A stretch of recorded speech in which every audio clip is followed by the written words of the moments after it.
con el capítulo 4 y 5 del Apocalipsis. Pero quiero hacer una aclaración, hermanos. Algunos han llegado a pensar de que lo estoy extendiendo de por demás al tema y hablando mucho de Dios y de Dios, y como yo di en una oportunidad Cristo, grandeza de Jehová, o el grano de trigo que cayó en la tierra, y hablo sobre muchos misterios del Padre y del Hijo y del Espíritu Santo. Entonces, muchos dicen que estoy diciendo, repitiendo muchas cosas de ese tema. Y no es mi intención, solo que en el capítulo 4 y 5 del Apocalipsis se habla de Dios y se habla de una forma en que es necesario que abordemos el tema y que veamos algunas cosas de la grandeza de Dios. Eh, ¿Por qué? Porque en el capítulo 4 y 5 del Apocalipsis se nos presenta una reunión, ustedes habrán leído ya, pienso, el capítulo 4 y 5 repetidas veces. Allí vemos una reunión muy importante y que esa reunión, con seguridad, como dice Isaías capítulo 66, versículos 22 y 23, que lo digo de memoria, el Señor dice que así como los cielos nuevos y la tierra nueva que Él hace permanecerán delante de Él, dice delante de mí, así permanecerá vuestra simiente y vuestro nombre. Y será que de mes en mes y de sábado en sábado vendrá toda carne a adorar delante de mí. O sea que todos los sábados nosotros vamos a tener una reunión muy especial. Y cuando dice que toda carne va a adorar a Dios delante de Él, es necesario que nosotros estudiemos quiénes son esas carnes. A nosotros podríamos decir simplemente, somos nosotros. Y no es así. Eso es profundo. Y está relacionado con el capítulo 4 y 5 del Apocalipsis, una gran reunión. Y no podemos leer el capítulo 4 y 5 de esta manera, y que yo ya hice un simulacro hablando sobre capítulo 4 y 5 y lo repito, para que se den cuenta que yo no puedo decir, y bueno, en el capítulo 4 se menciona que se lo lleva al apóstol Juan al cielo en espíritu, y allí parece que está en el lugar santo, porque se ve a las lámparas que estaban en el lugar santo, el santuario en este caso celestial, y ahí estaba uno sentado en el trono, que es Dios, y después aparece una rueda y aparecen 24 ancianos que lo honran y lo glorifican a Dios, y después aparece un cordero que va a desatar los sellos, que era el único que podía hacerlo, y otra vez prorrumpen en alabanza los ángeles, los 24 ancianos y la gran rueda esa que aparece allí. Y termino. ¿Qué opina que yo les explique así capítulo 4 y 5 del Apocalipsis? Aparentemente es así, es lo que leemos, pero tiene una profundidad que es la que me está llevando a mí a que yo me demore, porque estamos estudiando, en primer lugar, la persona más importante, que es Dios, ese uno. ¿Y cómo es ese uno? ¿Y quién es ese uno? ¿Y por qué ese uno? ¿Y por qué esos seres tributan una alabanza tremenda? Y tenemos que saber el por qué ellos dicen: digno eres, Señor, de tomar la honra y la gloria y el poder y la sabiduría, porque tú has criado todas las cosas y por tu voluntad tienen ser todas las cosas. ¿Por qué no vamos a saber por qué dicen eso? Y eso es lo que me lleva a mí a demorarme, porque tienen ustedes que entender que ese uno es Jehová de los ejércitos, es el Padre, es el Hijo, es el Espíritu Santo, y no decir con tanta facilidad es el Padre y nada más, y el Cordero es el Hijo, y nada más.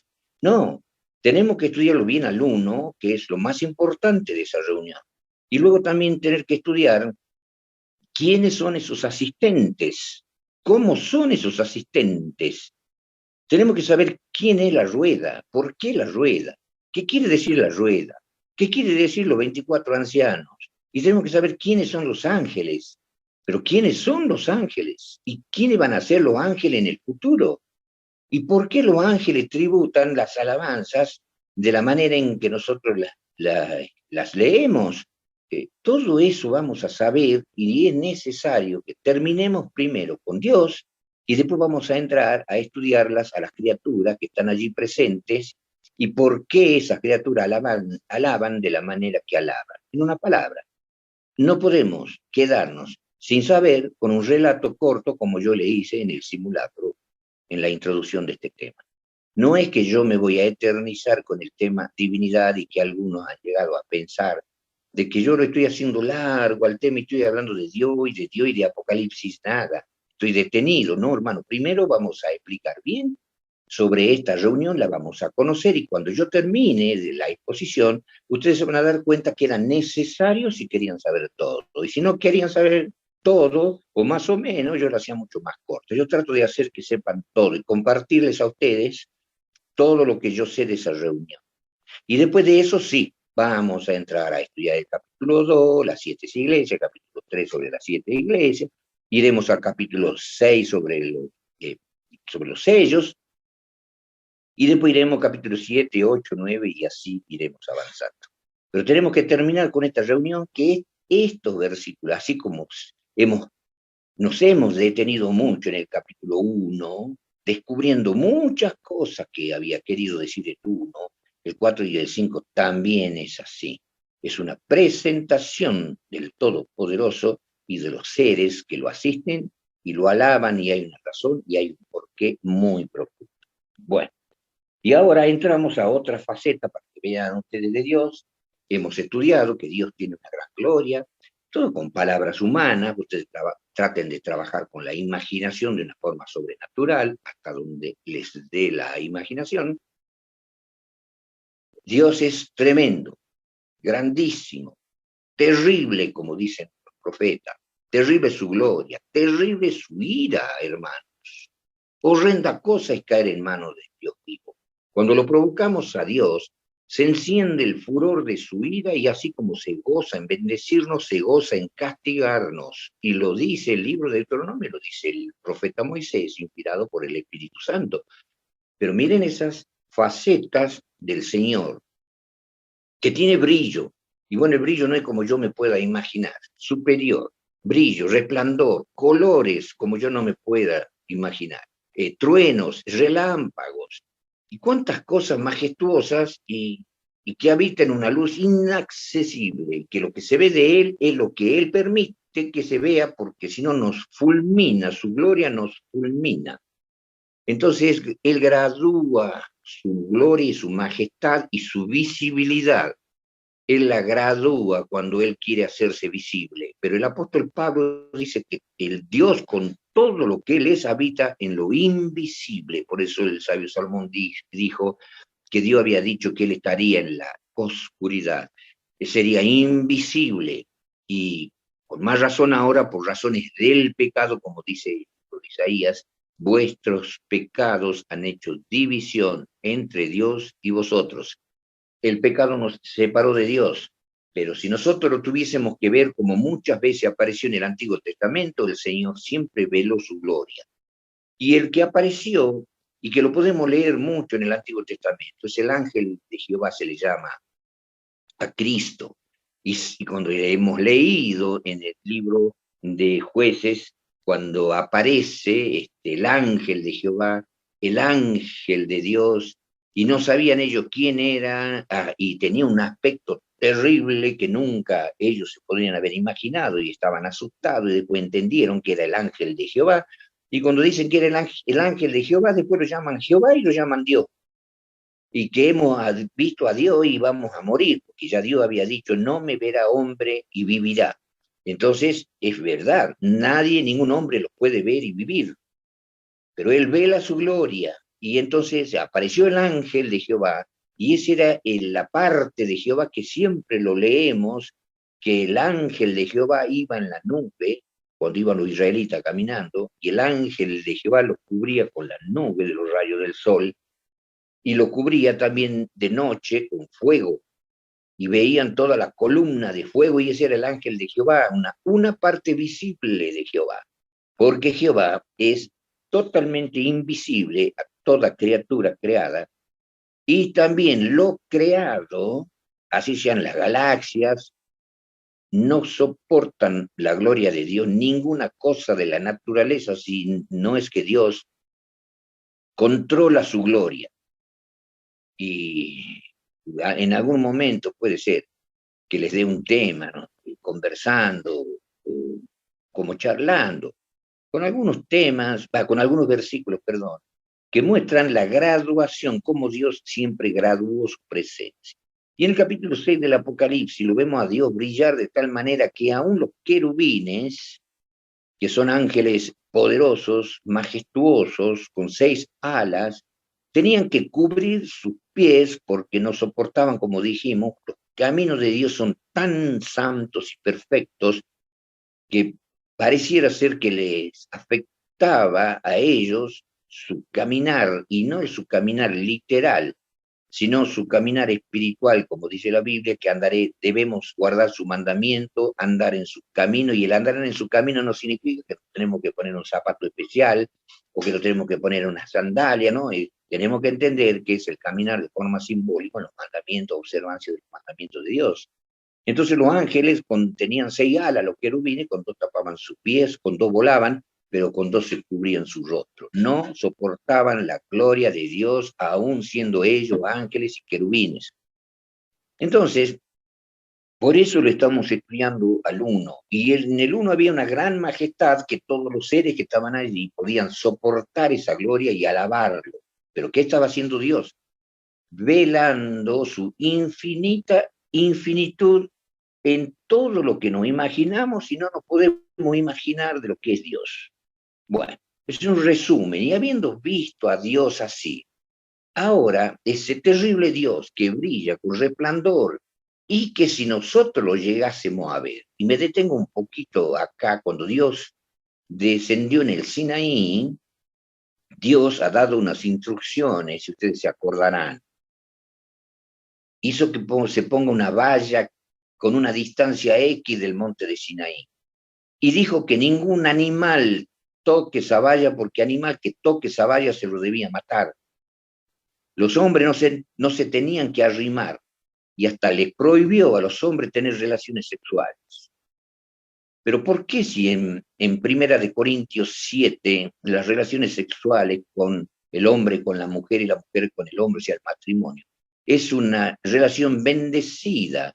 Y no me voy a detener a explicar cosas maravillosas que dice el apóstol Pablo en Primera de Corintios 7, que el marido fiel la santifica a la mujer infiel, y la mujer infiel lo santifica al marido infiel. De otro modo, vuestros hijos serían inmundos, dice el apóstol Pablo.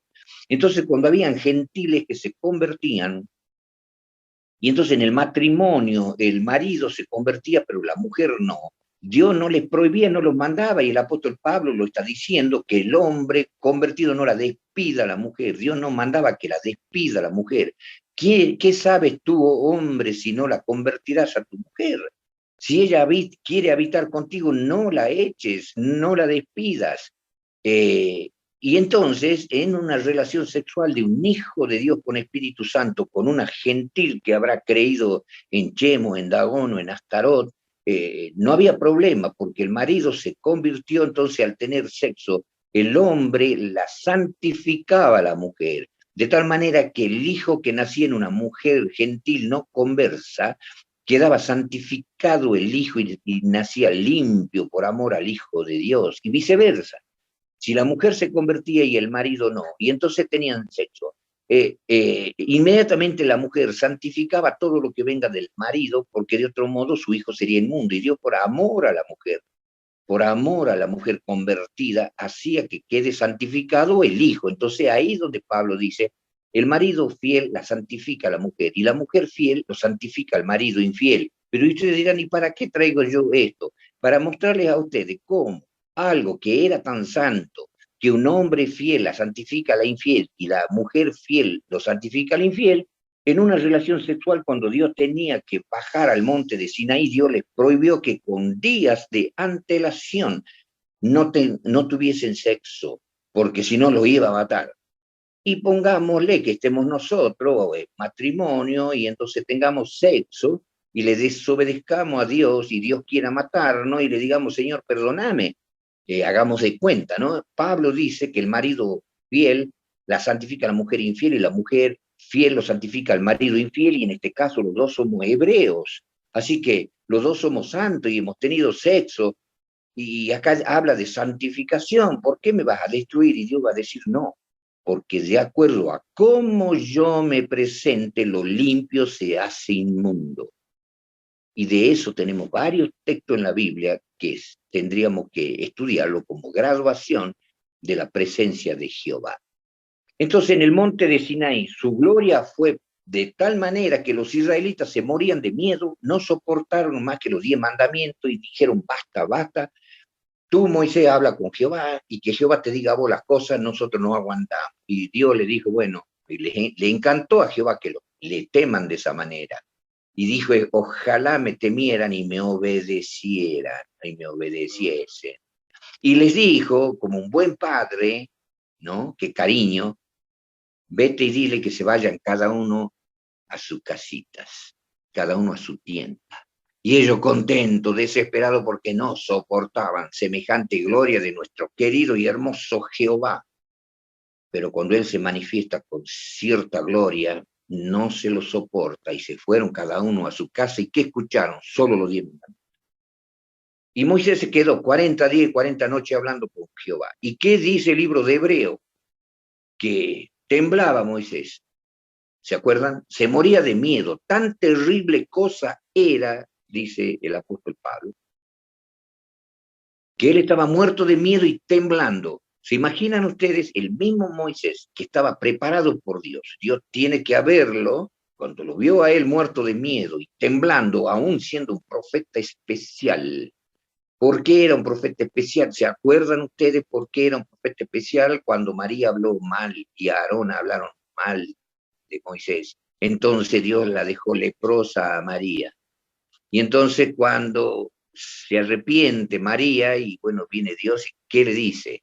Si yo tuviese profeta, les hablaré con símbolos, figuras, sueños y visiones, etcétera. Pero no así con mi siervo Moisés. Cara a cara hablaré con él, porque es fiel en toda mi casa. Ese profeta fue único y especial. Y aunque Dios hablaba cara a cara y Moisés estaba preparado, se moría de miedo y Dios tuvo que prepararlo más todavía para que pueda soportar semejante gloria. Y dice el apóstol Pablo, y tan grande cosa es lo que se veía. Y la pregunta nuestra es, ¿y qué veía?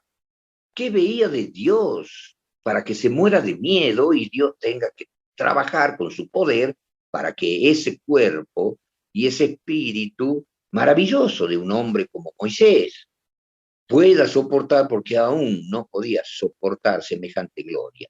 Y al último termina bajando del Sinaí todo brillante, iluminado por haber estado, se ha quedado contagiado de la luz, de la energía de Dios, que los judíos no podían mirar y se tuvo que poner un velo en la cabeza. Entonces ya lo hemos estudiado a ese uno. Ahora viene esta otra faceta, la reunión. ¿Quiénes son esos? ¿Por qué se reúnen? ¿Qué dicen y por qué lo dicen? Ya lo vamos a estudiar, pero tenemos que terminar con Jehová. ¿Qué tenemos que ver de Jehová? Ahora veamos esta faceta, que esta es una faceta que nos toca a nosotros de cerca y que esto es lo que a mí personalmente me emociona. Ese Jehová, traten ustedes de imaginar, ese Jehová dijo lo siguiente. Vamos a San Mateo, capítulo 22. San Mateo, capítulo 22.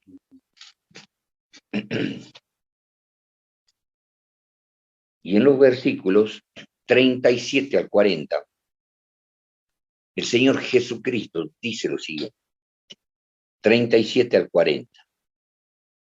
Y Jesús les dijo, amarás al Señor tu Dios de todo tu corazón y de toda tu alma y de toda tu mente Este es el primero y el grande mandamiento. Y el segundo es semejante, pero no igual, semejante a este. Amarás a tu prójimo como a ti mismo. De estos dos mandamientos depende toda la ley y los profetas.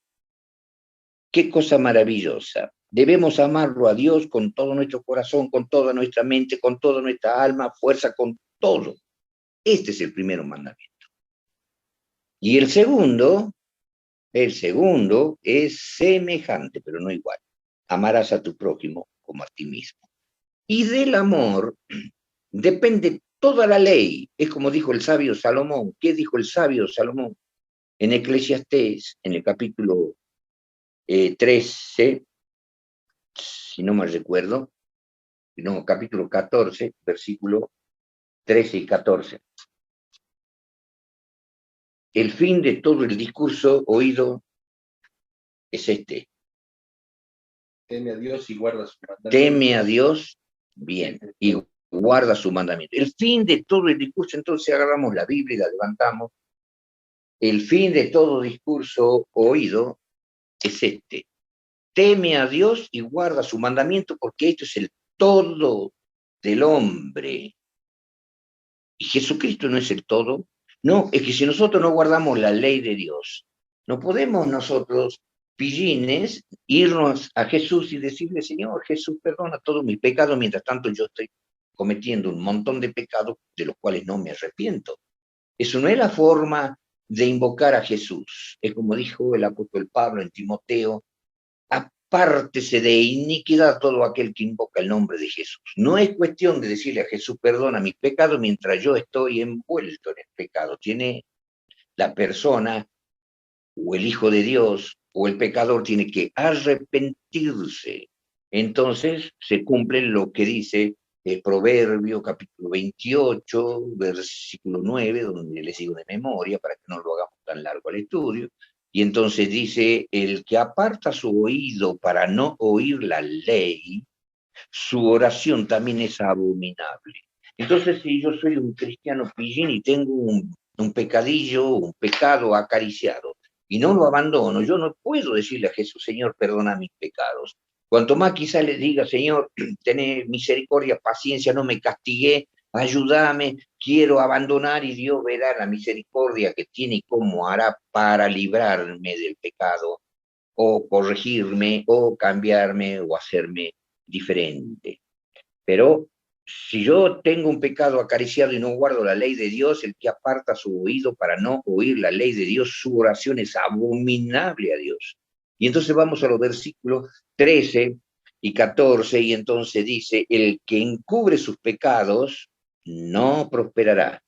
O sea, yo me voy, encubro, le confieso 9 transgresiones o 2 transgresiones y algunitas me las guardo.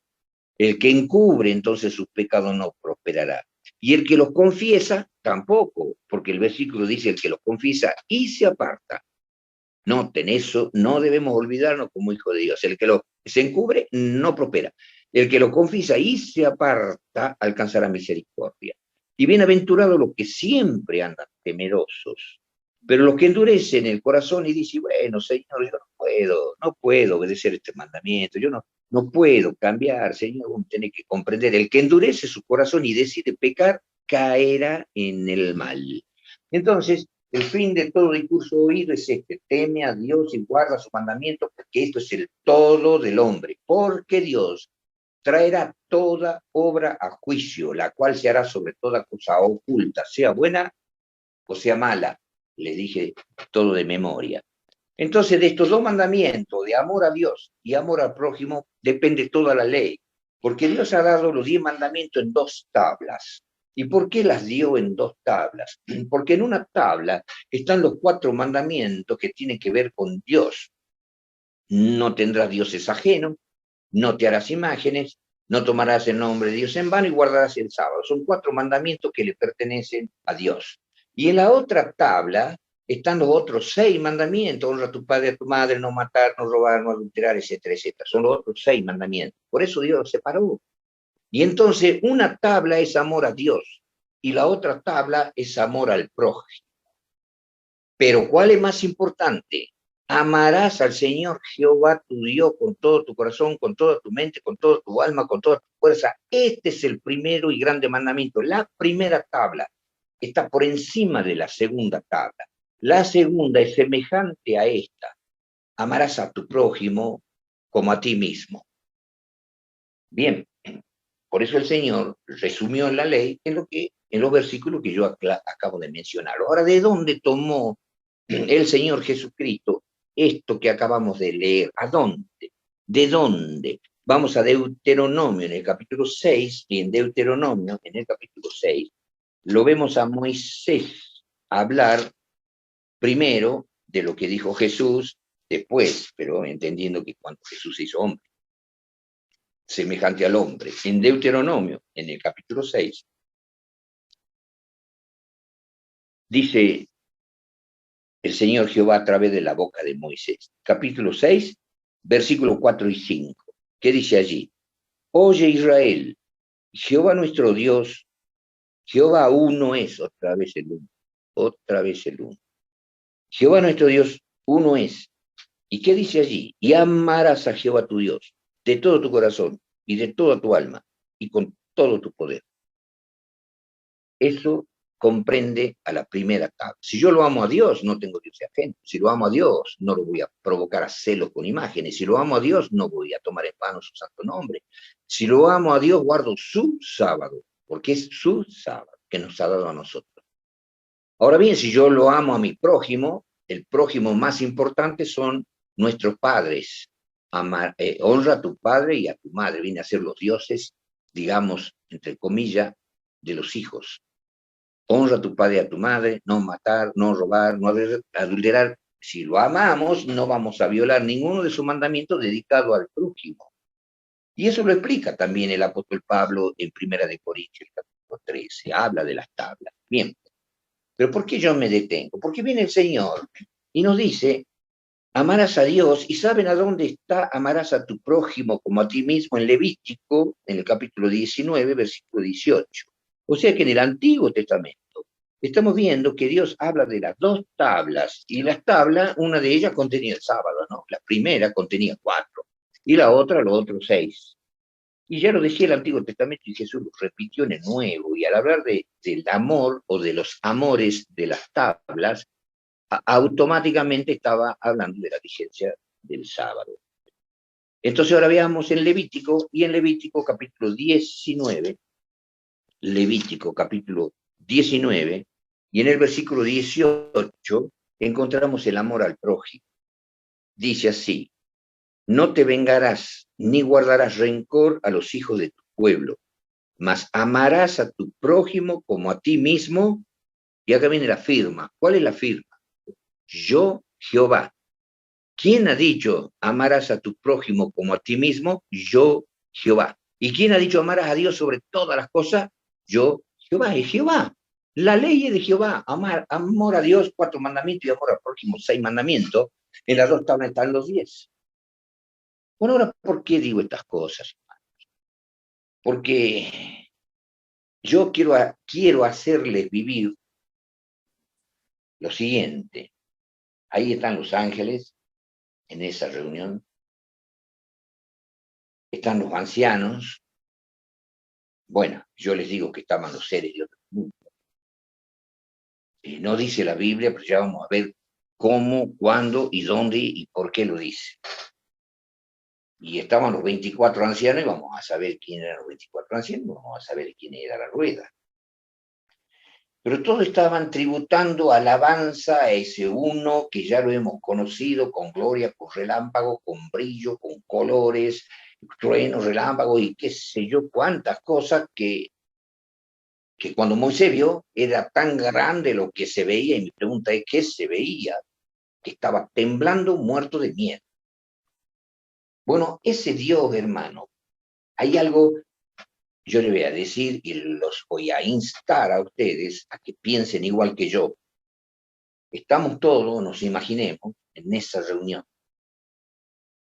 Y lo vemos a ese Dios terrible, y que si perseveramos en la desobediencia, dice el apóstol Pablo, horrenda cosa es caer en manos del Dios vivo. Y que el que menosprecia la ley de Moisés muere sin ninguna misericordia. Cuanto más el que menosprecia la sangre de Cristo, en la cual fue santificado, morirá sin misericordia. Y lo vemos, ese Dios terrible, y viene Dios y nos habla. Yo Jehová, dice, y escuchamos todos, ¿no? Con la imaginación trabajemos. Amarás al Señor Jehová tu Dios, y todo estamos escuchando, con todo tu corazón, con toda tu mente, con toda tu alma, con toda tu fuerza, o con todas tus fuerzas. Y de ahí lo escuchamos a Jesucristo, cuando estaba en la tierra, dijo estas palabras duras. El que ama más a padre, madre, esposa, hijo, más que a mí, no es digno de mí. Y el que ama aún su vida, más que a mí, no es digno de mí. El que hallare su vida, la perderá. El que la perdiere por causa de mí, la hallará. Y ahora en Lucas, y yo no quiero mostrarles texto, hermano, porque vamos a demorar. Pero en Lucas dice, ahora escuchen lo que dice el Señor Jesús, hermano. Yo no sé si se han dado cuenta cuando lo han leído, y si se han dado cuenta, los felicito. Dice Jesús, el que no aborrece al padre, a la madre, a su esposa y a sus hijos y aún su propia vida, no es digno de mí. El que quiera ser mi discípulo, tome su cruz, niéguese a sí mismo cada día y sígame. Bueno, hermanos, entonces, ustedes y yo y todos los ángeles, o vengo yo, hermanos, yo tengo una pancarta celestial y pongo en la pancarta celestial. Y les digo a ustedes que vayamos y protestemos, Señor, no nos mates, no te enojes, pero nos hace mal de que vos pidas, nos parece un acto de egoísmo, y como sos Dios y sos terrible, te vamos a obedecer, pero con miedo. Y entonces yo acá estoy instando con esta pancarta que vos cambies de pensamiento y que no digas, amarás al Señor tu Dios con todo tu corazón, con toda tu mente, con toda tu alma y con toda tu fuerza. El que no aborrece a su padre, a su madre, a su esposa, a su hijo y aún su propia vida no es digno de mí. No nos gusta, nos choca, pero tenemos que aceptarlo porque vos sos Dios y si no lo aceptamos nos va a fulminar. Pero esa es una forma fea tuya, perdonanos, Señor, es una forma de decir, es torpe, y bueno, y lo tenemos que hacer porque sos Dios, punto, y no te lo podemos discutir. Entonces, permitinos que disputemos contigo y te mostremos nuestro sentir que lo estás leyendo. ¿Por qué sos así, Señor? ¿Por qué sos así, Señor? No te enojes, no nos mates. Tanta exigencia de amarte de esa manera. Y a nuestro prójimo, aún aborrecer al Padre, a la Madre, si es necesario, por causa de Cristo. Y aún nuestra vida. ¿Por qué sos así?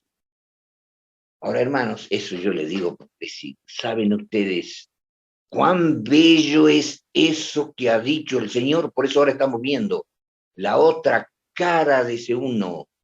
¿Cómo me voy a callar yo? ¿Cómo no me voy a detener el tiempo que sea necesario? Que no va a ser mucho. Y ya estoy por pasar a los asistentes de esa gran reunión. Viene Dios, yo digo eso, y mientras yo me creo que iluminado y todos ustedes me están mirando a mí diciendo, qué razón que tiene Roberto Íñigo. Lo está aconsejando a Dios y tiene razón. Pero ¿saben qué, hermanos? Es un decir mío. Hermano, me pegaría el Señor una cachetada en la boca y yo diría, Señor, entendiendo, diría, Señor, perdóname, qué torpe fui yo. Ahora notemos, esa tabla, ustedes ven las dos tablas, una es amor a Dios y la otra es amor al prójimo. Esta es la primera, amarás a Dios con todo tu corazón, con toda tu mente, con toda tu alma, con toda tu fuerza y aborrecerás tu vida y la de tu padre, la de tu madre, la de tu esposa y la de tus hijos. ¿por qué nos pides eso? Y viene el Señor y me dice, ¿saben ustedes por qué?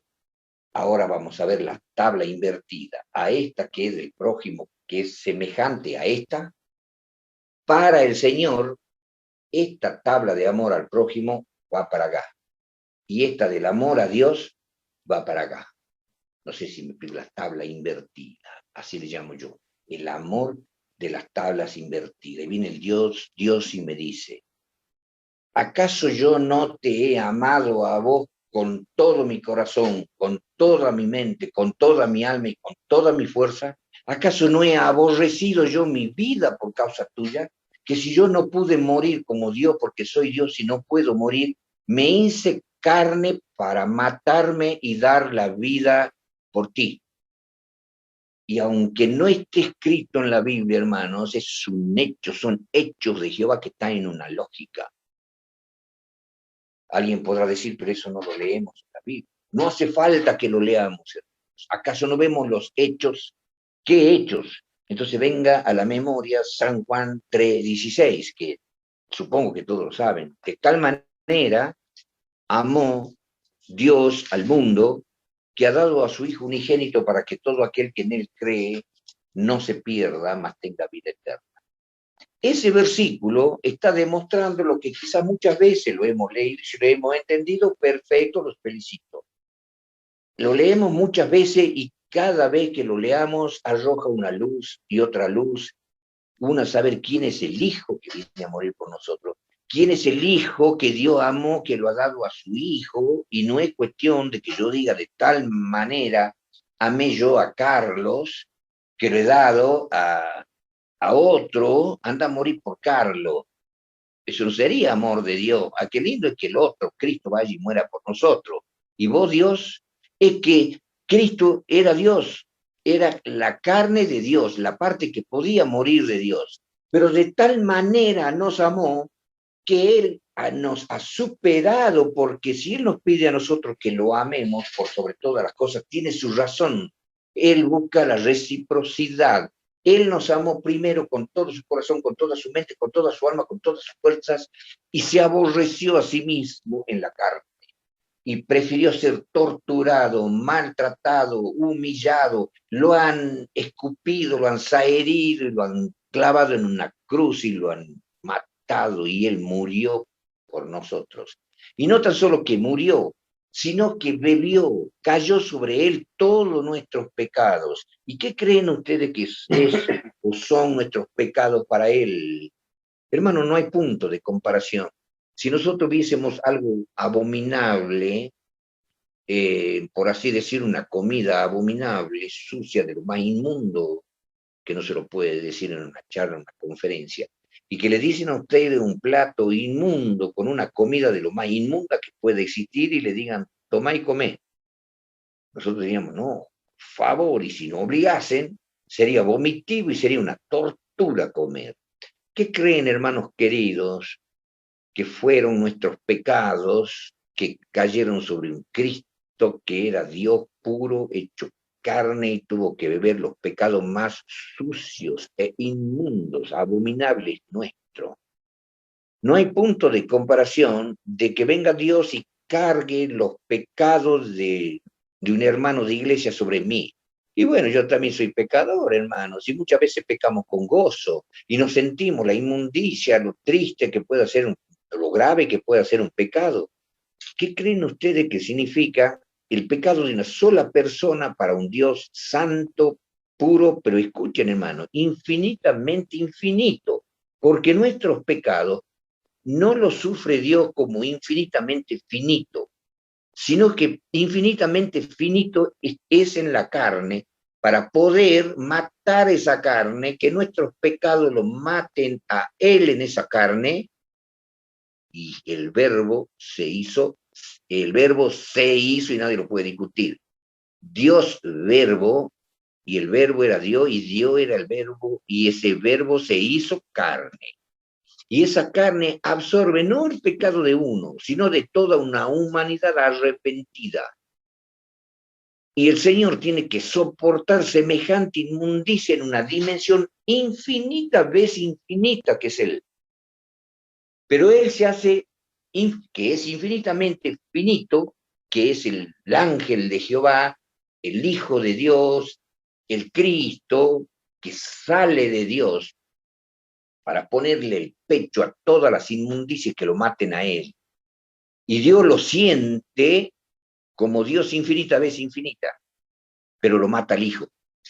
Dios lo mató, pero no directamente. La ira de Dios cae sobre Cristo y nuestros pecados lo matan a Cristo porque Dios lo mata por nuestros pecados en vez de matarnos a nosotros.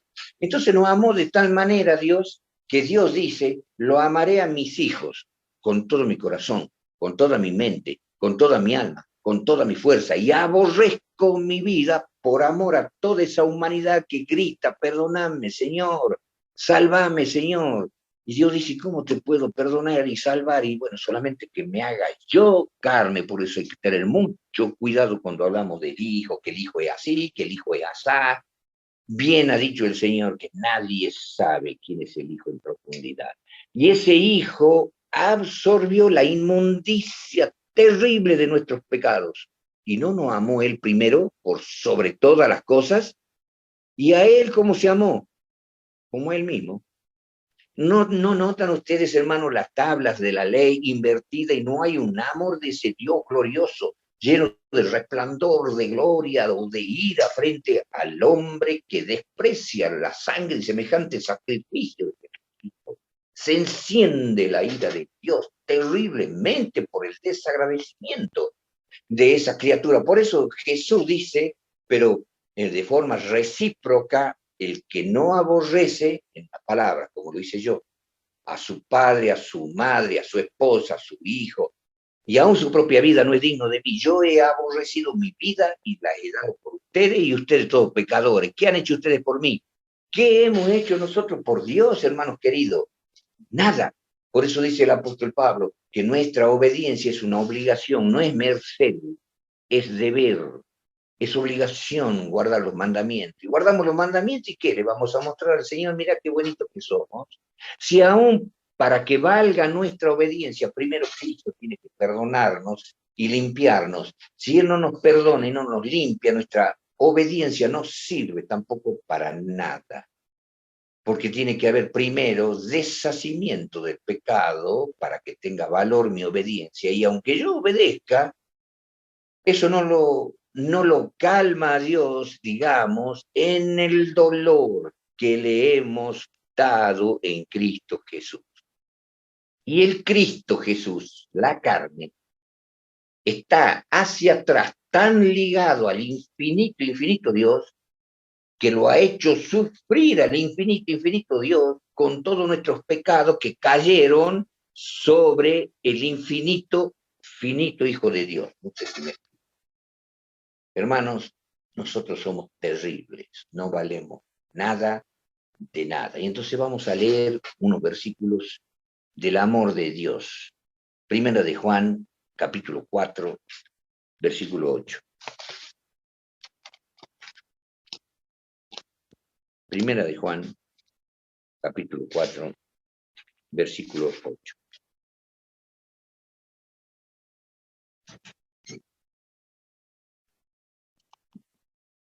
En Primera de Juan, capítulo 4, versículo 8, leemos, el que no ama no conoce a Dios, porque Dios es amor.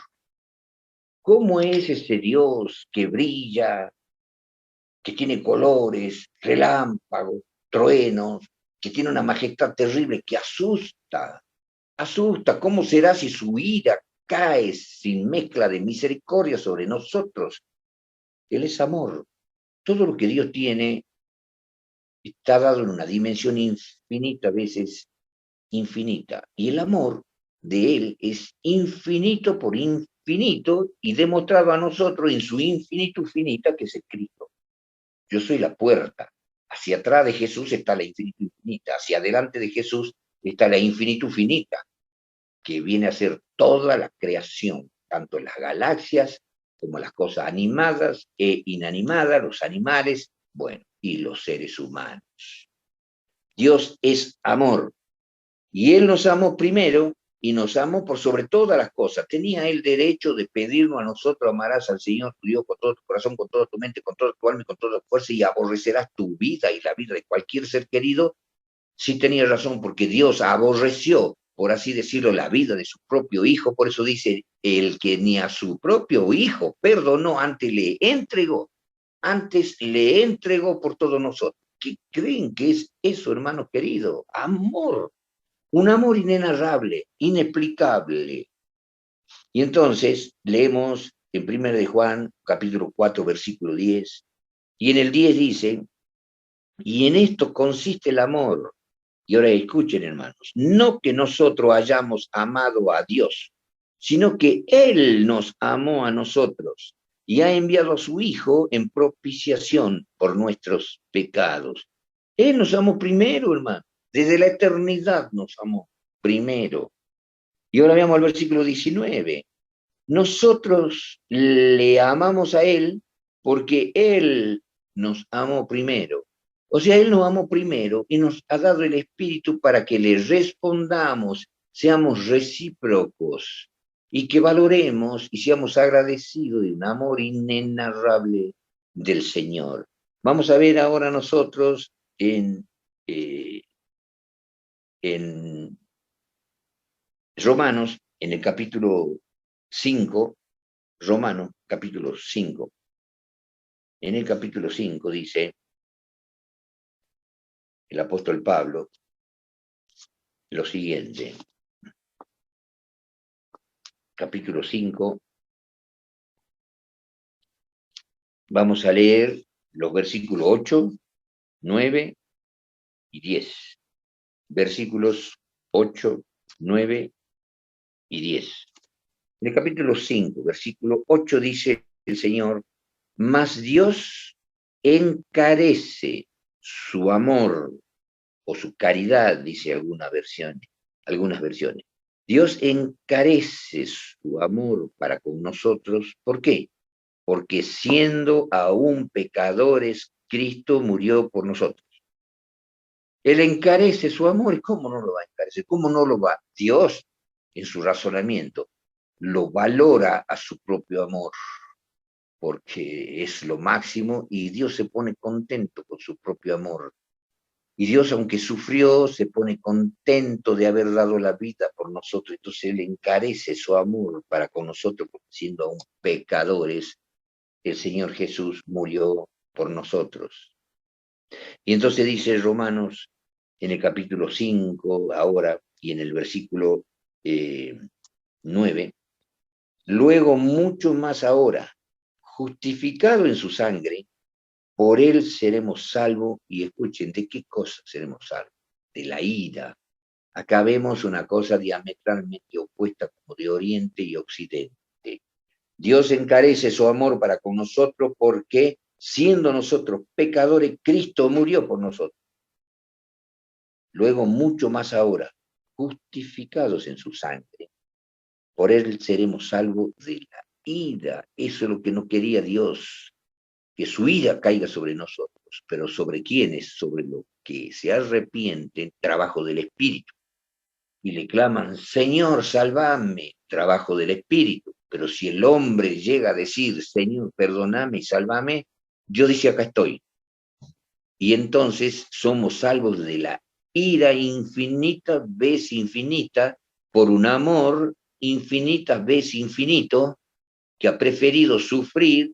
Y como Dios, que nosotros no conocemos eso, como Dios sufrió infinitas veces, infinita, por tanta inmundicia de pecado, hermano querido. Y ahora vamos a ver en Romanos, en el capítulo 16, que ese Jesucristo, esa muerte de Jesucristo, había sido eterna. Vamos a ver en el capítulo 16, versículo 25 y 26. Dicen: y al que puede confirmaros según mi evangelio. Y noten cómo el apóstol Pablo, y no es una sola vez que lo dice varias veces: mi evangelio. Porque a él le fue revelado cosa que a los otros no les fue revelado. Entonces él dice, y al que puede confirmaros según mi evangelio y la predicación de Jesucristo, según la revelación del misterio encubierto desde tiempo eterno. La predicación de Jesucristo, este evangelio que estamos estudiando ahora, de un Cristo que iba a venir, que iba a morir, que iba a resucitar y que iba a ser nuestro abogado, sacerdote, intercesor, esto fue hecho desde la eternidad sin fin. Y era un misterio encubierto desde tiempo eterno, manifestado recién ahora por las escrituras de los profetas, según el mandamiento del Dios eterno declarado a toda la gente para que obedezcan a Él. Entonces, ese amor de Dios ya estuvo en la mente de Dios, ya no trabajó desde la eternidad puesta en práctica en el año cero, que decimos así, que nace Jesucristo, muerto en la cruz en el año 31 del calendario gregoriano. En realidad tendría que ser en el año 33 y medio, porque Jesús muere a los 33 años y medio. Comenzó su ministerio a los 30 años de edad y predicó, su ministerio duró 3 años y medio y fue crucificado. Pero eso ya era, y el apóstol Pablo lo sabía, y se cansa de decir, y ya hemos visto varios versículos, un misterio encubierto desde tiempos eternos. Jesucristo. ¿Y cuánto significa ese amor de Jesucristo, hermano? Vamos a ver ahora Romanos capítulo 3.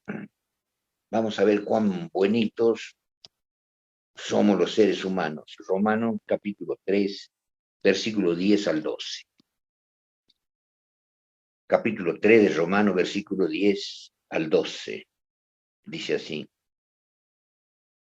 como está escrito, no hay justo, ni aun uno. No hay quien entienda, no hay quien busque a Dios. Todos se apartaron, a una fueron hechos inútiles. No hay quien haga lo bueno, no hay ni aun uno. Hermanos, es que hay algún hombre que haya sido justo, bueno. Sí, hermano, hay algunos que son mejores que otros, pero para Dios no hay justo ni aun uno. No hay quien haga lo bueno. Todos son pecadores. Todos se apartaron y fueron hechos inútiles. Y entonces, hermanos, debemos entender lo siguiente, que Dios ha trabajado en nosotros de una forma tal que Él ha logrado que nosotros le respondamos al trabajo del Espíritu Santo si nos arrepentamos. El Señor nos conoció, según Romanos, desde la eternidad sin fin, y nos trabajó desde la eternidad sin fin antes que fuésemos hechos. Él conoció nuestra forma de ser, y su Espíritu trabajó, y según eso Él nos hizo. Él logró que nosotros, y Él, ya lo dije yo una vez, sin violar nuestro libre albedrío, digamos: Jesús, perdóname, Señor, perdóname, sálvame. Y una vez que nosotros dijimos: Señor, sálvame, el Señor, es un decir mío, ¿no?, ha dicho: he logrado mi objetivo. No he violado, porque Dios no lo puede hacer, no he violado el libre albedrío de esta criatura que crea. Pero yo he logrado que se arrepienta, que busque la salvación, que me pida perdón. Pero ¿qué puedo hacer si la paga del pecado es muerte? Romanos 6:23, la paga del pecado. Y no contesta: me alegro, hijo, que te hayas arrepentido, me pongo contento, pero no puedo hacer nada. Te tengo que matar igual porque has pecado y estás contaminado.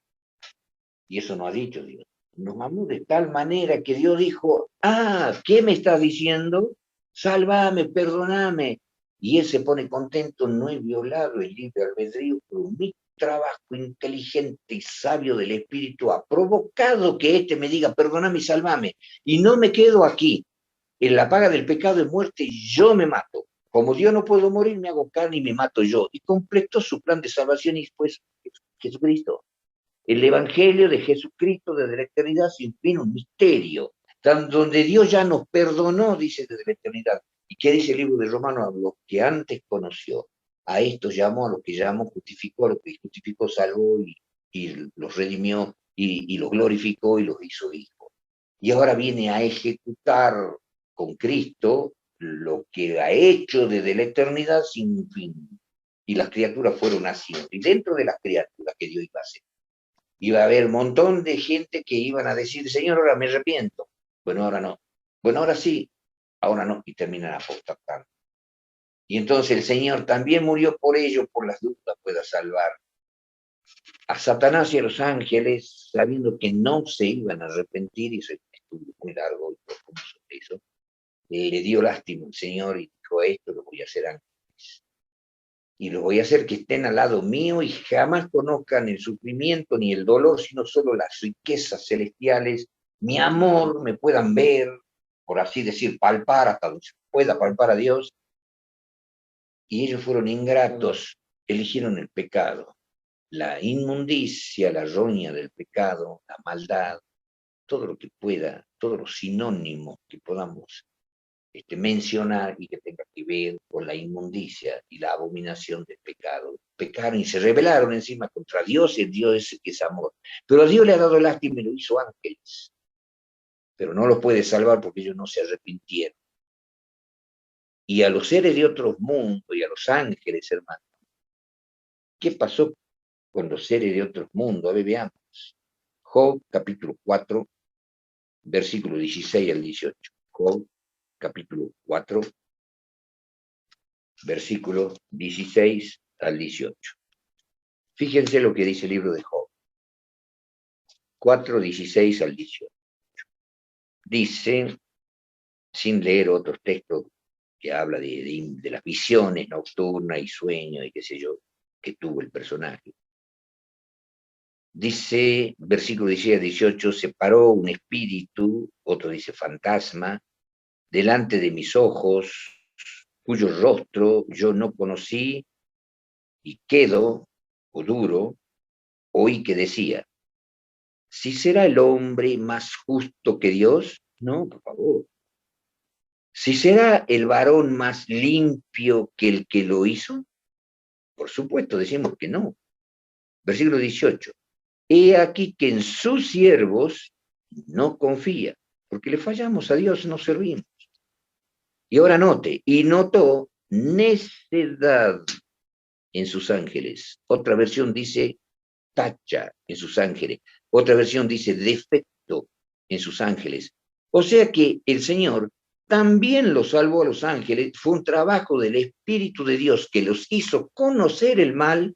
Y entonces, por así decir, cuando le decimos a un niñito, tuto, no toques el fuego y lo asustamos al niño para que no se queme. Bueno, hay seres que viendo el pecado no pecaron. ¿Por qué el Señor lo iba a hacer que nazcan en la tierra, sufran y mueran, si nunca iban a pecar viendo a otros pecar?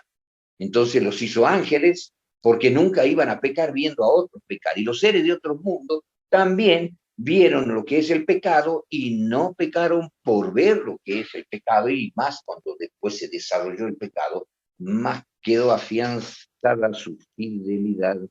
Por eso dice Dios, notó tachas y defectos que si Dios no trabajaba en los ángeles, ni los ángeles se salvaban. Y si Cristo fallaba en la cruz, entonces los ángeles iban a decir, ¿cómo puede ser que el Dios hecho carne pecó? Tenía razón Satanás, y al decir que tenía razón Satanás, se iban a pecar. Y eso lo dice el hermano Wayne, el deseado de toda la gente. Aunque no hace falta que lo diga ella, está en la Biblia. Pero lo deducimos en la Biblia, y lo dice la Biblia, que los ángeles tenían defectos también. Pero son considerados santos porque ellos, viendo el pecado, no pecaron, entonces Dios lo hizo ángel y permanecen. Los otros ángeles, siendo ángeles, y al más pecador de todo, al inventor del pecado, por así decirlo, hizo jefe de todos los ángeles, Lucifer, el más sabio de todos los ángeles, el más hermoso de todos los ángeles, el que más gloria y resplandor tenía, el que era jefe de todos los ángeles, le dio de todo. Y ustedes pueden decir, o Dios le puede decir, si yo te di tanta sabiduría, ¿por qué has corrompido? Como dice, corrompiste, dice en el libro de Ezequiel, capítulo 28, cuando habla de Lucifer, corrompiste tu sabiduría. ¿Por qué si yo te di de todo, el más sabio, porque has corrompido tu sabiduría, he elegido el mal, te hice jefe de todos los ángeles, semejante a mí, semejante a Dios, de tal manera que Lucifer dijo, según Isaías capítulo 14, versículo 12 al 14, dice, seré semejante al Altísimo, y seré jefe de todas las estrellas, y estrellas se le llama a los ángeles, seré jefe, gobernaré a todas las estrellas del cielo, ya no quería, no, dice, y seré semejante a Dios, o sea, ya no quería él ser como un hijo, jefe, sabio, hermoso, lleno de gloria, quiso ser como Dios, semejante a Dios, porque veía a una persona que era un misterio en los cielos, que se presentaba como hijo de Dios, y él habrá preguntado muchas veces, ¿y este hijo? ¿Y por qué si ese hijo lo adoran como Dios y ese hijo es creador único de todo el universo? Y yo también soy hijo, y él es jefe de los ángeles, y yo también soy jefe de los ángeles, pero yo quiero ser jefe de los ángeles en caridad de Dios. Algún conducto debe haber que donde yo pueda ir y llegar a ser semejante a Dios. Él sabía que igual no, porque cualquier persona inteligente sabe que Dios era creador y que no tiene principio ni fin, pero había un hijo misterioso y que Dios no le podía decir, ¿sabe Lucifer por qué esto que aflora de mí es el Hijo de Dios? Porque vos vas a pecar y cuando vos peques, vas a hacer pecar a muchos ángeles y a la raza humana, y entonces ese que no es hijo, se iba a ser hijo para morir por todos sus hijos arrepentidos, y vos ibas a ser el culpable. Era un misterio, por eso Pablo dice, y se cansa de decirlo, es un misterio para que nos gocemos, como dice Colosenses, en el misterio, y muchos ni se gozan porque ni han estudiado esto, ni les interesa o no lo comprenden, pero Pablo dice que se han exhortado nuestros corazones, que nos gocemos en conocer el misterio de Dios y del Padre y del Hijo, en el cual están escondidos todos los misterios de la sabiduría, en ese plan divino, y eso ha sido un misterio encubierto desde tiempo eterno, la predicación del Evangelio, el Evangelio y la predicación, el Cristo es el centro del Evangelio. Todo eso era un misterio encubierto de tiempo eterno, pero revelado ahora a través de los profetas y de las Escrituras. Y cuando Satanás quería saber quién era ese hijo y quién era ese hijo, quiso ser semejante a ese hijo. Y era eso lo que lo lleva a él, pecar no se conformó con lo que Dios le haga. Entonces, en todo lo que él ha hecho, vemos el amor. Pero cuando él vio los seres que se iban a arrepentir, trabajo suyo, sin violar nuestro libre albedrío, el Señor nos dijo, basta, te has arrepentido, pero tenés que morir igual. Me gozo, pero tenés que morir. No, me gozo matándome yo. Te amo, hijo mío, que has pecado con todo mi corazón, con toda mi mente, con toda mi alma, con toda mi fuerza. Te amo a vos por encima mío. Hermano, eso es grave. No está escrito, pero los hechos lo dicen. De tal manera amó Dios al mundo, que ha dado a su Hijo. Y cuando hablamos del Hijo, no pensemos que es una, perdonen hermano mi expresión, una viveza de Dios. De tal manera amó Dios al mundo que lo ha llamado a su hijito Carlos y le ha dicho, che, Carlos, anda a morir por la humanidad. ¡Ay, qué grande el amor de Dios! Qué fácil que mandar a otro, ¿no? No, era una unión Dios-carne. Ese Dios, lo dice la Biblia, se hizo carne y habitó entre nosotros y vimos su gloria. ¿Cómo? No dice igual, dice cómo. El unigénito de Dios, lleno de gracia y de verdad. Entonces, noten, aún la muerte de Cristo salva a los ángeles, porque si Cristo no vencía, entonces Satanás tenía razón y entonces todos iban a rebelarse contra Cristo y Cristo iba a tener que matarlos y destruirlos a todos. Ahora noten que ni los ángeles fueron perfectos en sí mismos, fue trabajo de Dios, no hay justo ni aun uno. No hay quien haga lo bueno, no hay quien busque a Dios, todas se apartaron. Si el Señor no trabajaba sobre los ángeles también iban a pecar. Si el Señor no trabajaba sobre los seres de otro mundo, también iban a pecar. Y Dios iba a tener que destruirlo. Y ahora ustedes van a ver una cosa. En Job capítulo 15 vamos a leer algo muy significativo. En el capítulo 15, versículo 14 al 16. Qué maravilla, por lo menos para mí, espero que para ustedes también. Versículo 14, capítulo 15 de Job, versículo 14 al 16, dice: ¿qué cosa es el hombre para que sea limpio y que se justifique el nacido de mujer? He aquí que en sus santos, he aquí que en sus santos no confía. Y ahora escuchen, hermano, ni los cielos son limpios delante de sus ojos.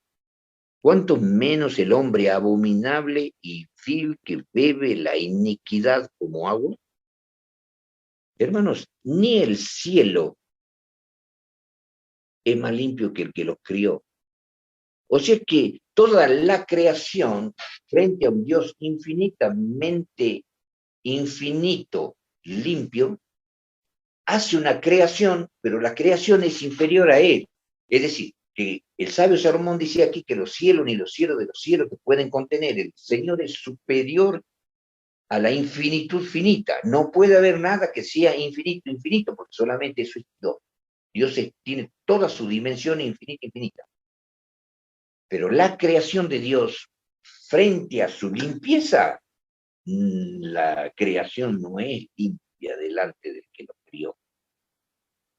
¿Saben ustedes qué hizo Jesucristo? Vamos al libro de Hebreos.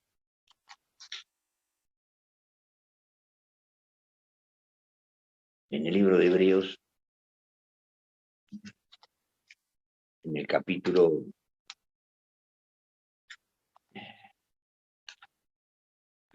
7,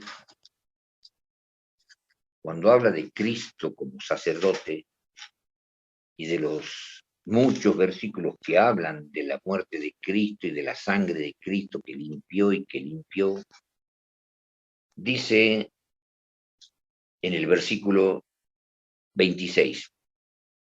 Vamos a leer 24 al 26. En el 24 del capítulo 7 dice: mas por cuanto permanece para siempre, tiene un sacerdocio inmutable, por lo cual puede también salvar eternamente a los que por él se allegan a Dios, viviendo siempre para interceder por ellos, o sea, por nosotros.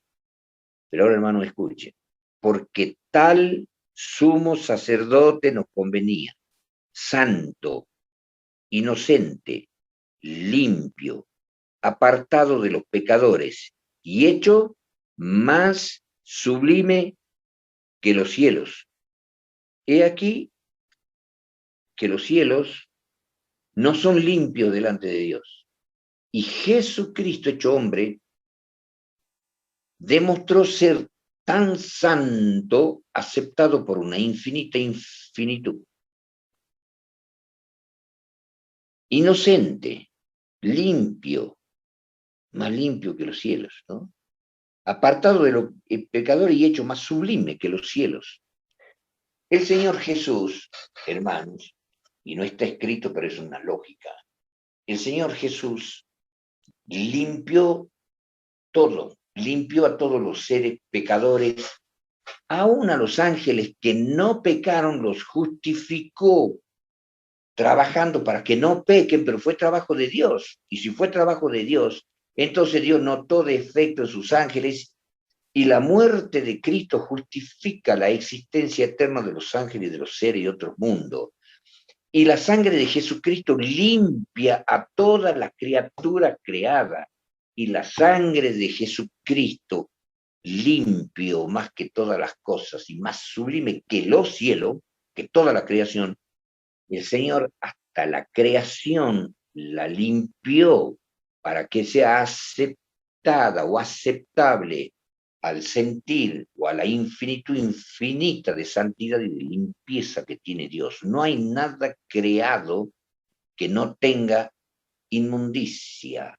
Y el Señor Jesucristo fue el autor de limpiar todo, porque Él fue la limpieza personificada de Dios, el que deshace la inmundicia, el que deshace los pecados. Y hay muchos textos, hermanos, para ver, como podemos ver en el capítulo 9, por ejemplo, Y en el capítulo 9 vamos a leer el versículo 4, 14, capítulo 9, versículo 14 de Hebreos.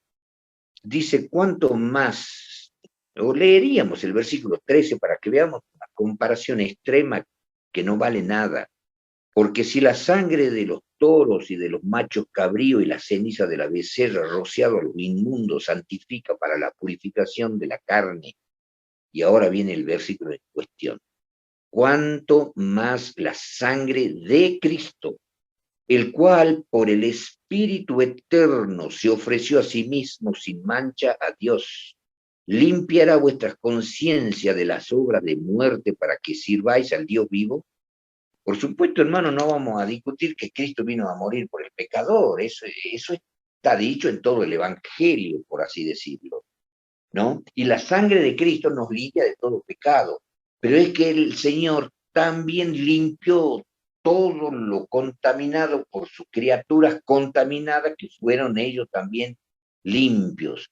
Ustedes pueden ver en el deseado de toda la gente que los ángeles y los seres de otro mundo, cuando Cristo muere en la cruz y estuvo 3 días muerto, los ángeles estaban asustadísimos porque querían saber si la justicia infinita, infinita de Dios aceptaba a ese hombre como que había vencido y llegó a ser limpio, santo, inocente, puro, más sublime que los cielos, más limpio que los cielos, como Dios, porque el mismo Cristo fue más limpio que los cielos como hombre.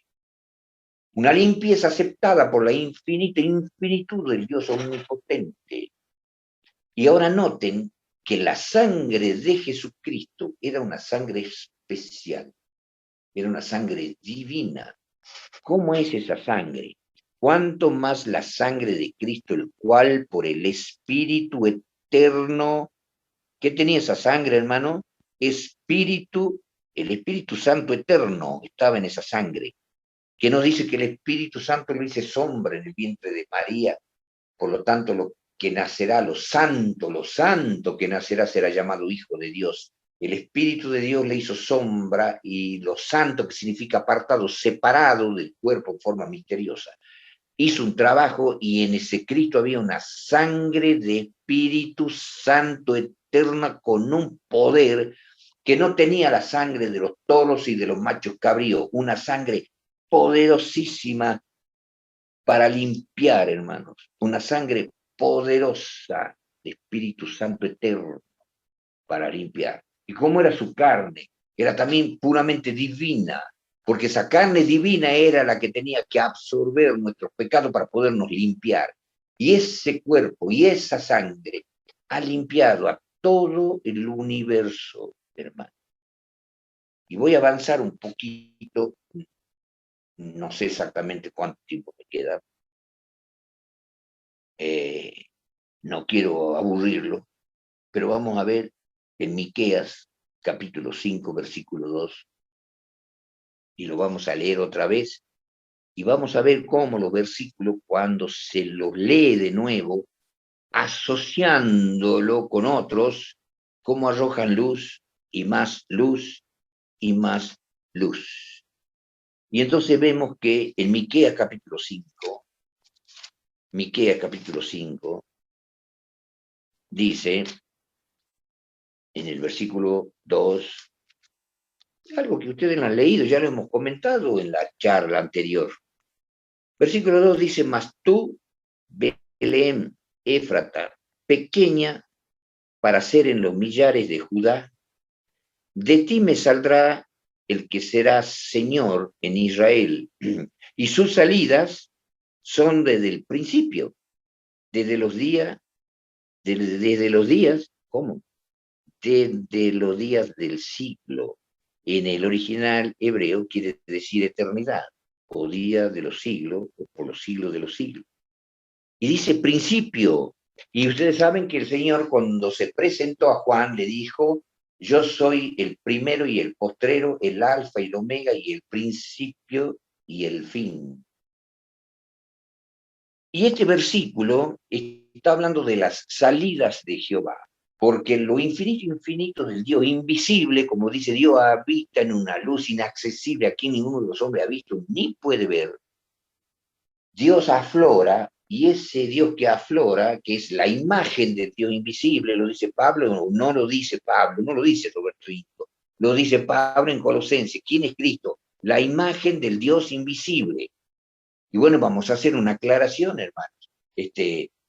Cuando Dios les apareció a los judíos, él dice en el libro de Deuteronomio, mirad que ninguna figura visteis el día de la asamblea, cuando yo los reuní, que ha sido en el Sinaí, no han visto figura, dice, ni de mujer ni de varón, para que no hagáis para vosotros figura o imagen de hombre o de mujer o de los de animales o del cielo, la luna, las estrellas y lo adoren. Yo no le he aparecido con la imagen ni de hombre ni de mujer, solo con fuego, para que ustedes no sean tentados a hacerse una imagen. Y el mandamiento segundo de la ley dice, no te harás para ti imagen, ni ninguna semejanza.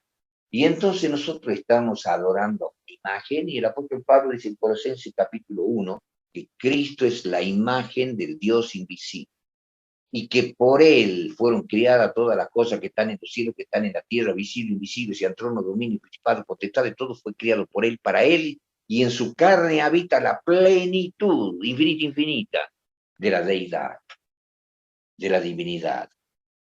Y hermanos, acá dice que el apóstol Pablo dice que Cristo es la imagen del Dios, y no, hermanos, no es una imagen como imagen, es el mismo Dios visible. Por eso le llama imagen, en el sentido de que es el Dios que siempre se lo vio, como Jehová, como ángel de Jehová, como el Hijo de Dios, y lo leemos en el Antiguo Testamento, en las nubes que les tapaba, digamos, el sol y el calor en el desierto a su pueblo querido, de noche el fuego que los calentaba por el frío que hacía, y además lo iba guiando ese fuego, un amor paternal terrible, y dice, era el ángel de Jehová. Y dice también Jehová, indistintamente, el ángel de Jehová, Jehová, oh Dios.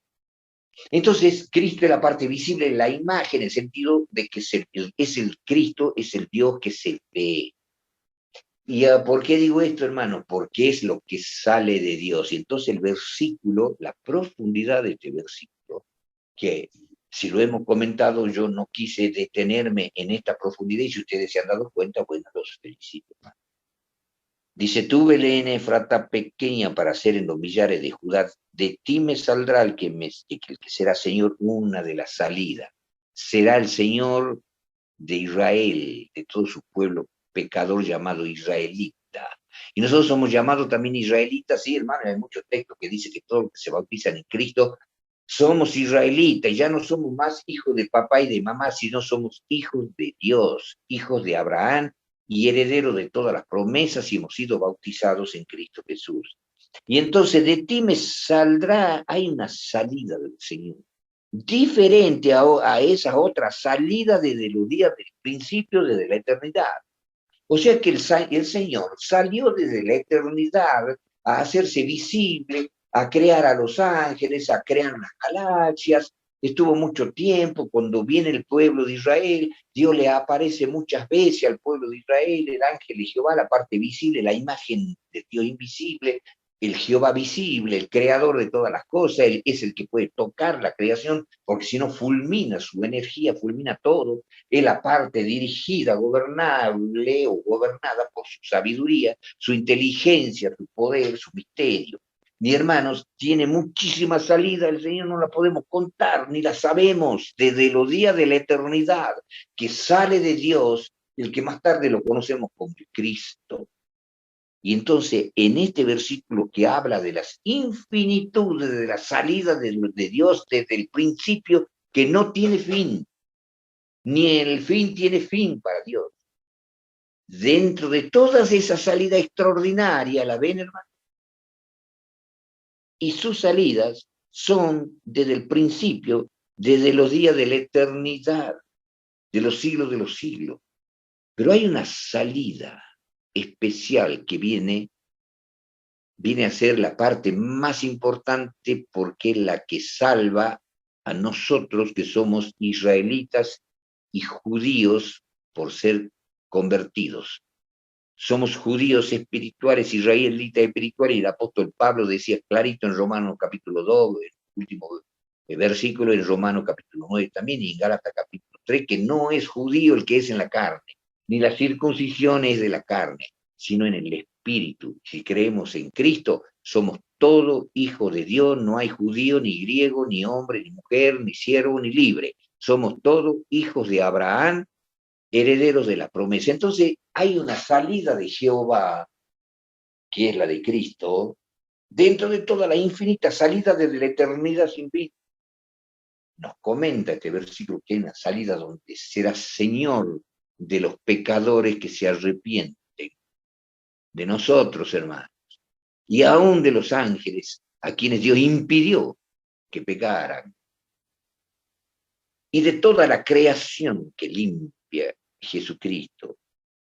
Y entonces, en esas salidas, vamos a Juan capítulo 1, ya lo hemos leído, versículo 1 al 3. Repasemos, porque vuelve a arrojar una luz extraordinaria. San Juan capítulo 1, versículo 1 al 3. Y esta salida, noten, en el principio era el verbo.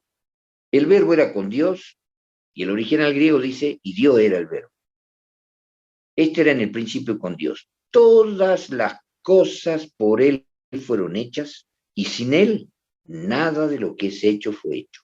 En sus salidas está toda la creación. Y también estaba la creación de la raza humana y la salvación de los arrepentidos de la raza humana. Hay una salida especial donde es la salida extrema, que el verbo Dios ahora se hace carne, según el versículo 14. Y aquel verbo fue hecho carne y habitó entre nosotros y vimos su gloria, gloria como unigénito del Padre, lleno de gracia y de verdad. Y el versículo 16, porque de su plenitud, plenitud divina, tomamos todos, y gracia por gracia. Y ese era el Cristo. A Dios nadie le vio jamás, habita en una luz inaccesible. Es infinita vez infinito, pero el unigénito Hijo, quiere decir el único en su género, porque no hay nadie que sea como Jesucristo, único en su género, Dios hombre, que está en el seno del Padre, Él le declaró. Jesucristo le declaró a Dios, hizo ver cómo era Dios, de tal manera que en Juan 14, Él dice, el que me ha visto a mí, ha visto al Padre. Y desde ahora lo conocéis y lo habéis visto. Y lo retó a Felipe, ¿cómo dices tú, muéstranos al Padre? ¿Tanto tiempo hace que yo estoy con usted y no me conocen todavía? Entiendan que yo, mi carne, es en el Padre y el Padre es en mí. Bueno, esa es la salida de Cristo fuera de la eternidad, no como el Cristo, como ángel de Jehová, como la parte visible, como la imagen del Dios visible, la imagen del Dios invisible para ser visible. Y entonces, hermano, en esta ocasión se hizo carne. Y bueno, Dios le apropió un cuerpo y dice el Señor Jesús, miren la salida, que ya le hemos leído, pero la vamos a volver a leer a la salida. San Juan 16, versículo 27. San Juan 16, para que ahora entendamos por qué las salidas de Dios. San Juan 16, versículo 27. Dice el Señor, pues el mismo Padre os ama porque vosotros me amasteis y habéis creído que yo salí de Dios. ¿Se dan cuenta, hermanos? Yo salí de Dios. Otra salida de ese Dios visible, de la imagen del Dios invisible, y que ahora se hizo el Cristo, se hizo carne. Una salida muy especial donde vino a tocarnos a nosotros. Salí del Padre. Y entonces no nos quedamos con ese versículo. Veamos el 28 y el 30. En el 28 repite, salí del Padre y he venido al mundo. otra vez dejo el mundo y voy al Padre. Y ahora vemos en el 20, perdón, en el 29 y 30, dícenle sus discípulos, he aquí ahora hablas claramente y ningún proverbio dices. Ahora entendemos que sabes todas las cosas y no necesitas que nadie te pregunte. En esto creemos que has salido de Dios. Y ese Dios salió de una forma diferente. Y tú, Belén, habla, de ti me saldrá el que será Señor en lo que será mi pueblo Israel, a quienes yo los voy a perdonar y voy a morir por ellos y voy a salvar. Y salvándolo a ellos, salvo a los ángeles, a los seres de otro mundo y toda la creación del universo. En Hebreos, en el capítulo 10, y ya vamos a ir terminando, hay muchas cosas maravillosas, pero las vamos a tener que considerar en la próxima charla. Hebreo capítulo 10, el Señor muestra en los versículos 4 al 7, Hebreos 10, 4 al 7, dice, porque la sangre de los toros y de los machos cabríos no puede quitar los pecados, por lo cual entrando en el mundo, dice, sacrificio y ofrenda no quisiste, mas me apropiaste cuerpo. Ese cuerpo de Cristo era muy especial, tenía que soportar la ira infinita de Jehová contra del pecado o en contra del pecado y aniquilarlo, matarlo. Holocausto y expiaciones, dice el versículo 6, por el pecado no te agradaron. Versículo 7, entonces dije, heme aquí en la cabecera del libro, viene a decir Génesis, Éxodo, Levítico, Número y Deuteronomio, en la cabecera del libro, está escrita de mí en todas las leyes rituales, para que haga, oh Dios, tu voluntad. Y le apropió cuerpo. Y en los versículos 9 y 10, versículos 9 y 10, dice, en el mismo capítulo 10, versículos 9 y 10, dice, entonces díjeme aquí para que haga, oh Dios, tu voluntad. Y no se olviden, hermano, porque vamos a estudiar esto. Heme aquí para que haga tu voluntad. Quítalo primero para establecer lo postrero, que iba a ser la salvación de todos los perdidos. En la cual voluntad, y volvemos a hablar de la voluntad, y vamos a tener que hablar de la voluntad, en la cual voluntad somos santificados por la ofrenda del cuerpo de Jesucristo hecha una sola vez. La voluntad, y habla de la voluntad, y para la próxima clase vamos a hablar de la voluntad, porque vamos a ver varios versículos que hablan sobre la voluntad de Dios. Pero quiero que vayamos terminando en Primera de Juan, capítulo 1, para que haya un espíritu de agradecimiento muy grande hacia Dios y Jesucristo.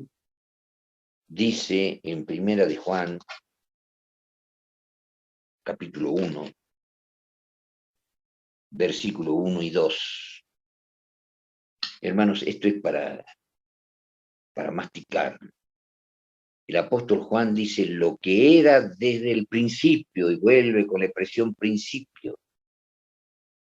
Lo que hemos oído, lo que hemos visto con nuestros ojos, lo que hemos mirado, y palparon nuestras manos tocante al verbo de vida, porque la vida fue manifestada, y vimos, y testificamos, y os anunciamos aquella vida eterna la cual estaba con el Padre y nos ha aparecido. Una salida de Dios de una forma diferente de todas las salidas. Y en esta salida se hace carne el verbo de Dios. Esa carne era constantemente Dios, verbo de Dios. Era el Padre metida, no metido porque la palabra no cabe, era Dios hecho carne. En esa carne habitaba la plenitud de la divinidad y no conocemos dos dioses, sino uno solo. Estaba en la carne. Y entonces cuenta el apóstol Juan que ellos han podido verlo al verbo de vida hecho carne. lo han podido tocar, dice, palparon nuestras manos en una palabra. Y Juan lo habrá, como sabemos, lo abrazaba, lo besaba a Jesucristo. Juan estuvo abrazando y besando y tocando al verbo de vida, hecho carne, hecho palpable, hecho visible. Fue la salida más maravillosa de Dios. Y estuvo, bueno, 33 años y medio, pero cuando él comienza con su ministerio y llama a sus discípulos, estuvo con sus discípulos, durmiendo con ellos, comiendo con ellos, caminando con ellos, predicándole a todos sus discípulos, y estaban al lado del verbo de vida, que estuvo siempre con el Padre. No podemos decir que el Padre cargaba una mochila que se llamaba verbo de vida. No, el verbo de vida que estaba con el Padre, sí, era un hijo que tenía el Padre. No, la Biblia dice, antes de mí no fue formado Dios, dice Jehová, ni antes de mí, ni antes de mí, ni después de mí. Entiendan, no hay Dios fuera de mí. Yo, nada más que yo soy Dios. Yo he creado todas las cosas, el verbo. Sin el verbo, ¿qué leemos? Nada se hubiera hecho. Todas las cosas por él fueron hechas y sin él nada se hubiera hecho. Y ese Dios que había hecho todo y que sin él nada se hubiese hecho, estaba caminando 3 años y medio. Por eso Juan, cuando lo vio, dijo, cuando la vio esa carne, dijo en San Juan 1, por él fue hecho el mundo. A lo suyo vino y lo suyo no le recibieron. Y por él, por ese Dios que estaba en esa carne, fue hecho el mundo, hermano, y todo el universo. Y ahora ha venido a hacer o a cometer un acto que justificaría toda la creación sin excepción alguna de Dios. Y ellos estuvieron caminando, tocando, abrazándolo, viéndolo hablar al verbo de vida hecho carne. Es la salida más maravillosa de Dios. Y entonces vamos a ver lo siguiente y vamos a dejar acá. En Lucas capítulo 10, versículo 21 al 24, Lucas 10, 21 al 24, vamos a repasar lo que ya hemos leído para que vean que ahora nos arroja otra luz. Lucas capítulo 10, versículo 21 al 24. Jesús estaba en la tierra, era el Dios hecho carne, el autor de toda creación, y sin él no se hubiera creado nada de nada, pero de nada. Y entonces dice, leemos en los versículos 21 al 24, en aquella misma hora Jesús se alegró en espíritu. Y vayan pensando, ¿no? Imagínense que Jesús se alegra. ¿Por qué se alegra? Y dijo, yo te alabo, oh Padre, Señor del cielo y de la tierra, que escondiste estas cosas a los sabios y entendidos y las has revelado a los pequeños. Así, Padre, porque así te agradó. No le dio la ciencia esta que estamos estudiando a todos los estudiosos, los grandes teólogos, la eminencia, no. La has escondido. Y él se alegró. ¿Pero por qué se alegró? Ahora dice a continuación, así, Padre, porque así te agradó. Y ahora noten, ya lo hemos leído, todas las cosas me son entregadas de mi Padre. Y tiene una profundidad terrible. Y nadie sabe quién sea el Hijo, sino el Padre. Y ni quién sea el Padre, sino el Hijo. Y a quien el Hijo lo quisiere revelar. Y ahora noten el versículo 23. Y vuelto, o sea que él estaba mirando al cielo lleno de alegría y diciendo estas palabras. Y de repente baja su mirada y los mira a los discípulos. Y vuelto, particularmente a los discípulos, les dijo, bienaventurados los ojos que ven lo que vosotros veis. Porque os digo que muchos profetas y reyes desearon ver lo que vosotros veis y no lo vieron, y oír lo que oís y no lo oyeron. Hermanos, primero Jesús se alegra y mira al cielo y estaba diciendo un misterio. Estaba hablando de la salida de Jehová, pero una salida diferente, la máxima salida o la más extraordinaria salida, una salida palpable donde ese omnipotente Dios se hace carne y en ese carne habitaba la plenitud de la divinidad. Y entonces el Señor mira y está diciendo con una alegría, Señor, con mucha alegría dice, Señor, nadie sabe quién sea el Hijo. Yo estoy acá y nadie sabe quién sea el Padre. Y se alegró en espíritu, porque era una salida salvífica y era la salida, que ya lo vamos a ver en la próxima charla, que justificó toda la creación. Sin él no se hubiera hecho nada. Si él no venía a la tierra, una salida especial de las infinitas, de una infinitud de salidas de Jehová.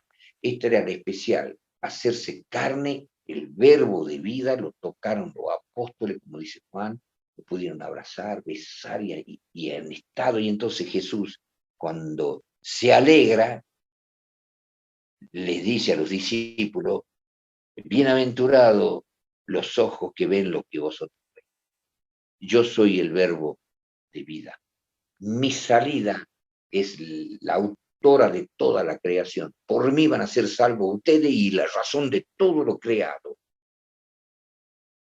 Bienaventurados los ojos de ustedes que están viendo esto. ¿Y qué más? Porque muchos desearon ver lo que vosotros veis y oír lo que ustedes oyen, tocante al verbo de vida, como dice Juan, lo que nosotros hemos visto, lo que nosotros hemos oído y lo que Jesús le dijo. Muchos profetas y reyes quisieron ver y oír lo que vosotros veis y oís y no pudieron. Esa salida de Cristo fue la salida máxima, nació como bebé en la tierra, Dios hecho carne, habitó 33 años y medio, 3 años y medio de ministerio al lado de los discípulos, y en esa salida, ahora nos imaginemos cuando lo veamos a ese uno, porque todos nosotros vamos a participar de reuniones como la que vemos en Apocalipsis capítulo 4 y capítulo 5, y cuando lo veamos al uno lleno de gloria, terrible, y veamos ese amor que lo estamos estudiando ahora, y sepamos que de ese Dios salió el Cristo, pasó por el lado de nosotros y dijo estas palabras, se alegró en espíritu porque cumplía lo que Dios ya planificó desde la eternidad, la razón de toda la creación y de la salvación de la raza humana y de toda criatura inteligente y aún no inteligente e inanimada. Se alegra y entonces por eso dice, ustedes no saben por qué soy el hijo yo. No, nadie sabe quién sea el hijo. Sabemos pamplinas, hermanos, y atrevidos mucho de querer atacarlo al hijo, o decir que el hijo fue creado, que el hijo así, que el hijo asá. Nadie sabe quién sea el hijo, solamente el padre, punto. Y nadie sabe tampoco quién sea el padre, solamente el hijo y la cosa que él quiera revelar, ¿no? Y la cosa que no nos revela, porque en esa salida que pasó, noten, salió, se dio, terrible, que lo vemos en Apocalipsis 4 y 5. Sale el Señor, por así decirlo, pasa por el lado nuestro de la humanidad, en este caso del discípulo, y después de eso se fue, siguió de largo y desapareció, murió. Y después de morir y estar muerto 3 días y cumplir su propósito, resucita y le vuelve a aparecer y estuvo 40 días con los apóstoles. Y después se fue definitivamente al cielo y lo esperamos por segunda vez, pero ya para salvación. Pero noten qué maravillosa salida de Dios y vamos a estudiar en la próxima clase detalles de ese amor y de esa salida. Por eso es que Él dice, amarás al Señor tu Dios con todo tu corazón, con toda tu mente, con toda tu alma, con toda tu fuerza, porque yo también lo amé así y aborrecí mi vida siendo Dios. Y no por la santidad de ustedes, sino por pecados e inmundicias abominables de ustedes que me iban a torturar y matar, pero tanto lo amé que he preferido eso. Que si yo doy la vida por Cristo, le doy la vida por Cristo. ¿Qué hice yo por Cristo? Bien, y para terminar, vamos a ver Marco 9:12. Marco 9:12. Y esto a mí me maravilla. Marco capítulo 9, versículo 12. El Señor en esa salida y en ese pasar por los apóstoles y después irse, dice el Señor en Marcos 9, versículo 12. Y respondiendo él, o sea Jesús, les dijo, Elías, a la verdad, viniendo antes, restituirá todas las cosas, y como está escrito, ahora escuchen hermano, y como está escrito, ¿qué dice? Está escrito del Hijo del Hombre que padezca mucho y sea tenido en nada. Pero para que comprendamos esto, tenemos que leer Isaías, sí o sí. En el libro de Isaías, capítulo 40, versículo 17, ¿qué leemos, hermanos? Algo terrible. Capítulo 40,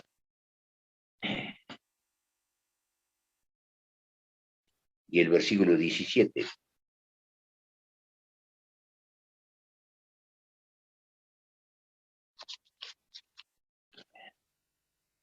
Dice, como nada son todas las gentes delante de él, y en su comparación serán estimadas en menos que nada, y que lo que no es, notan, él está hablando de una nada absoluta, el profeta, como nada son toda la gente delante de él, y en su comparación, en la comparación de Dios, somos estimados menos que nada, y menos que nada todavía, lo que no es, hermano, nosotros no somos por su voluntad, nosotros fuimos criados y perdonados y salvados. Pero ¿qué somos nosotros? Menos que la nada. No somos ni nada ni menos que la nada. ¿Y qué ha hecho ese Dios lleno de gloria y de majestad y grandioso y que nos pide que lo amemos con todo nuestro corazón, con toda nuestra mente, con toda nuestra fuerza, etcétera? Salió de él, pasó por los discípulos y se convirtió en nada. Y no, él no pudo hacerse menos que la nada, porque él es yo soy. Pero en el yo soy se hizo nada, porque él muere.